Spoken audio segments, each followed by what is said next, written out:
Double bedroom ఇల్లు నిర్మించే కాంట్రాక్టర్లు లాభాపేక్షతో కాకుండా సేవా దృక్పథంతో పనిచేయాలన్నారు ఆర్థిక మంత్రి ఈటెల రాజేందర్. కరీంనగర్ కలెక్టరేట్లో పెద్దపల్లి, కరీంనగర్ జిల్లాల డబుల్ బెడ్రూమ్ ఇళ్ల పురోగతిపై సమీక్ష చేశారు. సమావేశానికి కాంట్రాక్టర్లు, ఆర్ఎండ్బి, పంచాయతీరాజ్ ఇంజనీర్లు, కలెక్టర్లు సర్ఫరాజ్ అహ్మద్, దేవసేన హాజరయ్యారు. దసరాలోగా ఇళ్ల నిర్మాణం పూర్తి చేయాలని సూచించారు మంత్రి. కాంట్రాక్టర్లకు భారం పడకుండా ఇసుక సరఫరాతో పాటు స్టీల్, సిమెంట్, ఎలక్ట్రికల్ పరికరాల కొనుగోలులో సబ్సిడీ అందేలా చూస్తానని హామీ ఇచ్చారు ఈటెల. యాక్చువల్గా మేమే ఇనిషియేట్ చేసి మేమే ఈఎండి కట్టి ఒక 4,000-5,000 ఇళ్ళకి టెండర్లు ఇచ్చాం.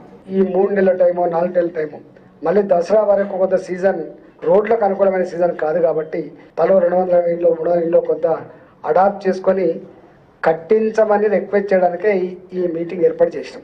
మొత్తం ఒక 6,000-6,500 ఇళ్ళు మొత్తం మీద ఉన్నాయి.